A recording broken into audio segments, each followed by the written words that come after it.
हेर केटा हो जो जो नेपालमा छ होइन यो नेपालमा भएको केटाहरूको लागि रोमानियामा आएर के गर्छु केही गरेर देखाउँछु भनेर त्यो आश लिएर ठुलो सपन बोकेर नआउनु होइन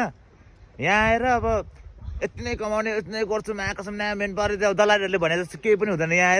आएर हुने भनेको चाहिँ के भने चाहिँ होइन कमाइ भनेको चाहिँ 80-90 हजार हुने हो मान्छे त्यहाँबाट 1.5 लाख 2 लाख पुरा 800 कमाउँछ भनेर मात्र ठग्नको लागि त्यो पैसाको लागि भन्ने मात्र हो केटा हो हेर होइन यहाँ आउनुभन्दा अगाडि धेरै सोचेर आउनु जो यहाँ आउँदै हुनुहुन्छ भने होइन यो भिडियो हेर्नेहरूले चाहिँ होइन कम आम्मा कसम त्यसले होइन अब त्यसले 3 लाख 2 लाख भनेर नतिर्नु होला न ल साथी यो यहाँ रोमानियामा आएर यहाँ पार्कमा हल्लेर बसेको छ हामीहरू यहाँ सबैजना हो काम छैन केटाहरू यसरी हल्लेर बसेर टिकटकबाट हिरो बनेर हिँडेको छ केटाहरू होइन यस्तै हुन्छ केटा हो होइन त्यसैले यहाँ आउनु भने धेरै अगाडि सोचेर मात्र आउनु अनि सबलाई कमेन्ट पर्छ मेन पावरले भन्छ तँलाई यस्तो कमेन्ट हालिदिन्छु म चाहिँ यस्तो गरिदिन्छु त्यस्तो गरिदिन्छु भन्छ यहाँ आएर रन्डीमा तँलाई फोहोर उठाउनु लाउँछ तँलाई थाहै छैन त्यो यहाँ आउन बेल कस्तो नसर त बेल चाहनु लाग्छ कस्तो